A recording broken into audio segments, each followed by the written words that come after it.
Bonjour à toutes et à tous, ici Kratos. Aujourd'hui on se retrouve sur Dragon Ball Legend pour l'analyse du Majou qui vient de sortir aujourd'hui avec le Kid Goku SS J3. Donc on va voir si est-ce que le personnage est intéressant en team GT mais aussi en team fusion. On va voir si est-ce qu'il faut invoquer ou pas pour lui, est-ce que le personnage est réussi. Et on va voir s'il est à la hauteur de l'attente. Donc, Majoub est de type énergie et jaune. Alors voilà ses statistiques à 3 étoiles. Il a 194 000 d'attaque physique, 194 000 d'attaque d'énergie, 131 000 de défense physique et 136 000 de défense d'énergie. Donc ça va en soi. Un peu, on voit qu'il y a des stats plutôt les mêmes statistiques d'attaque physique et d'énergie en vérité. Donc même s'il est type physique, il est pas d'avantage réellement. On va regarder à 14 étoiles si est-ce que ça se démarque ou pas. Et à 14 étoiles, en fait, c'est pareil. 240 000 d'attaque physique et d'énergie. En fait, on pourra le mettre en team Kikoa ou Strax, ça sera la même chose. Par contre, comme le Kid Goku, ses statistiques d'attaque, elles sont éclatées au sol. Ah ouais, du 14 étoiles à 240 000, c'est claqué au sol. Clairement. C'est clairement claqué au sol. Là, à 3 étoiles, on aurait pu dire c'est moyen. Mais là, c'est claqué au sol. Ouais, alors ces statistiques à 3 étoiles, ça peut aller. Mais à 14 étoiles, c'est la cata. C'est vraiment la cata en attaque physique et d'énergie. Parce que 240 000, ça c'est des statistiques de la team Apple. À 14 étoiles, les gars. Ça c'est chaud. Ça c'est des statistiques de type assistance. Genre Vados, 14 étoiles, elle a ça. Mais c'est une type assistance, c'est normal qu'elle frappe pas comme un type physique ou un type énergie. Et voilà ce qu'on a. Donc ça c'est chaud, faut le prendre en compte.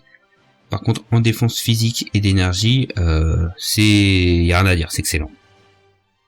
Ensuite il est Saga GT Super Baby, il ramène une Strike, une Kikoa, dont une Kikoa qui va régénérer la force de 5% quand elle est utilisée. Il est GT, guerrier fusionné et union. Donc je vous le cache pas, en fait ce Majoub il est plus taillé pour entrer dans la team GT que la team fusion. Donc physique, énergie normale, s'aspect inflige des dégâts colossaux de type choc à l'adversaire. Lorsque l'attaque touche l'adversaire, annule ses bonus de stats, se déclenche 2 fois, c'est sympa. Les effets suivants s'activent: tire une carte d'art au hasard, régénère le ki de 50, augmente de 50% les dégâts infligés par le prochain art utilisé, cumul impossible, octroie un bonus d'état annulant les actions spéciales qui s'activent lors d'une mise à cover de l'adversaire pendant 3 secondes, et on peut enchaîner avec les strikes, les Kikoa, les spé, les ulti. Et c'est comme pour le Goku SSJ3, c'est une carte verte qui repousse. Donc c'est sympathique sa carte verte. On pioche une carte, on régénère le ki pour jouer cette carte. Alors vous imaginez, vous piochez une spé, vous pouvez l'utiliser, parce que vous avez 52 ki. On a une augmentation de 50% des dégâts pour la prochaine art, donc c'est très bien, surtout si on pioche une spé. Et on empêche les mises à cover des ennemis, par exemple les Jiren, tout ça, qui ont des mises à cover strike, ou les persos comme le Freezer LF qui ont des covers Kikoa. Et bah pendant 3 secondes, si vous avez utilisé cette carte verte avec Majoub, ça marche pas sur lui, donc c'est sympathique. Ensuite, son ulti inflige des dégâts colossaux de type choc à l'adversaire. Les effets suivants s'activent: augmente de 30% les dégâts d'ultime infligés pendant 3 secondes. Octroie un bonus de stats réduisant de 50% l'effet de réduction des dégâts subis de l'adversaire de 3 secondes. C'est bon. Lorsque l'attaque touche l'adversaire, les effets suivants s'activent sur tous les ennemis: réduit le ki de 70. Inflige un malus de stats réduisant 80% la quantité de régène de force pendant 40 secondes. Donc ça c'est excellent pour tous les persos qui se régènent, notamment la team régène avant de prendre un coup. 80% c'est beaucoup, c'est énorme, et c'est sur tous les adversaires, même ceux qui sont en attente. Donc ça c'est excellent.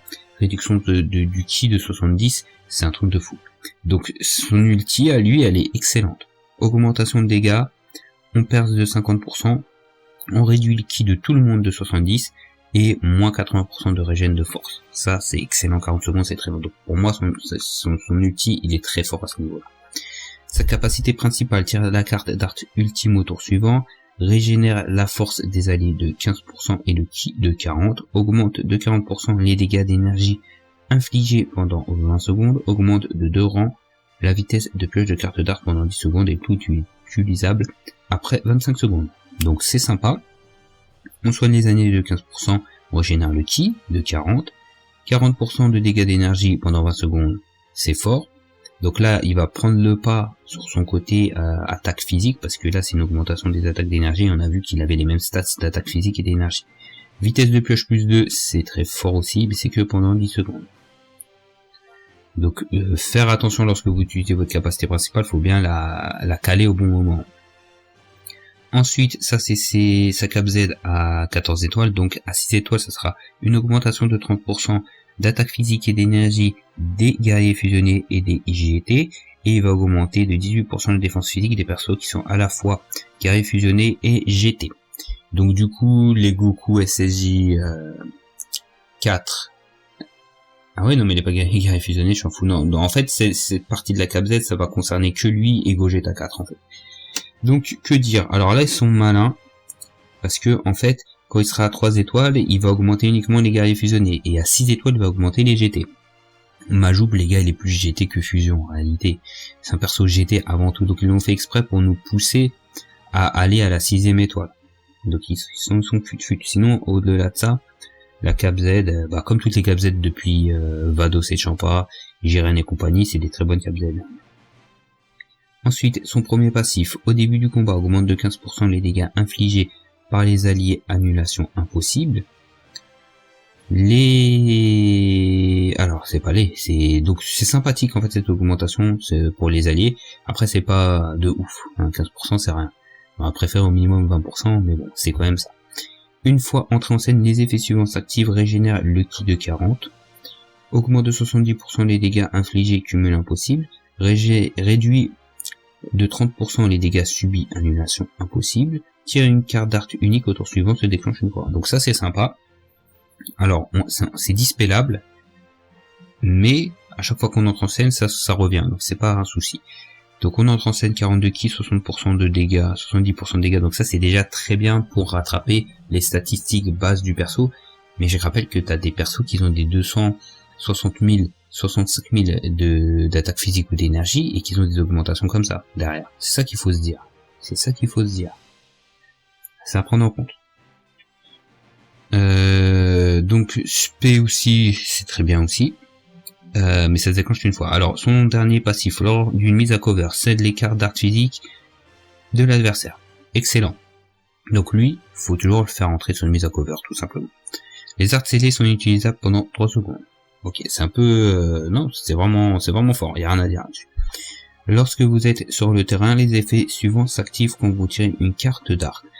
Carte d'art physique augmente de 30% les chances d'infliger torpeur à l'adversaire lorsque le prochain art physique utilisé le touche, cumul impossible. Carte d'énergie réduit de 3 le coût des arts d'énergie pendant 15 secondes. Carte d'art unique réduit de 25% les dégâts subis. Les prochains dégâts subis, cumul impossible, l'effet subsiste jusqu'à la fin du combo adverse. Une carte SP augmente de 25% les dégâts infligés par les techniques SP pendant 15 secondes, régénère une seule fois la force de 20 lorsque cette dernière descend à 0. Donc voilà, il a une seconde barre de vie.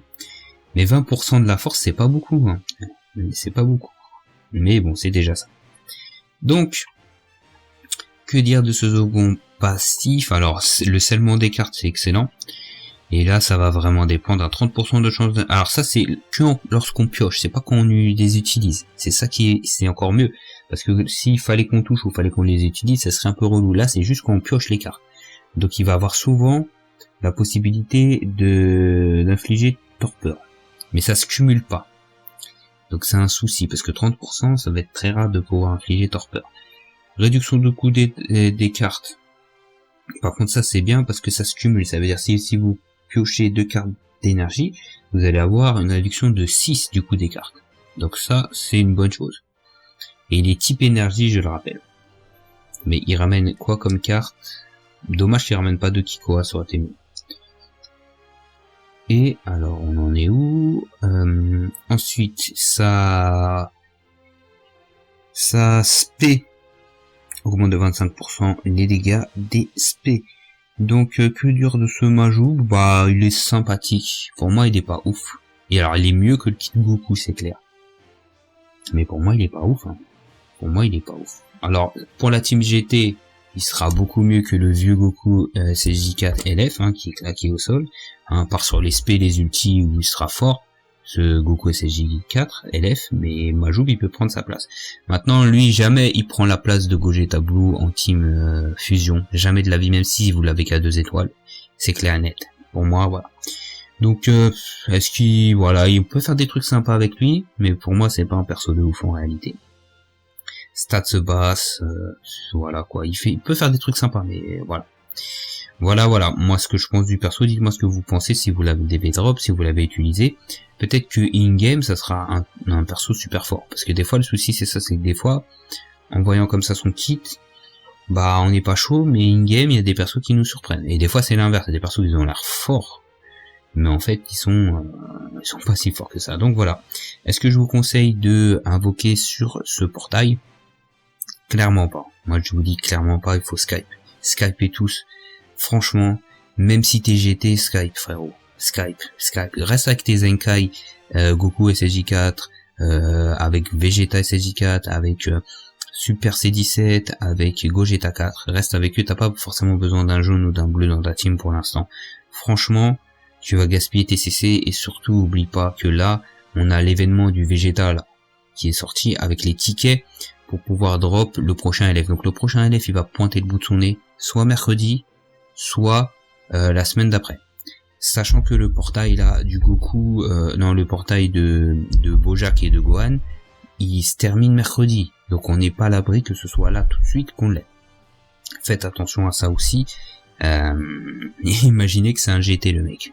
C'est un élève GT et qui sont capables de ça, hein, tout que le mettre jaune ou bleu, donc faut faire attention. Sur ce, si vous aimez la vidéo, n'hésitez pas à liker, à partager, à lâcher un commentaire, dites-moi si vous les avez droppés, si vous avez malgré ça invoqué, et ce que vous pensez des persos, et nous on se retrouve pour d'autres vidéos sur la chaîne, et sur Twitter aussi, n'hésitez pas à me rejoindre, et on se retrouve pour d'autres vidéos sur Dragon Ball.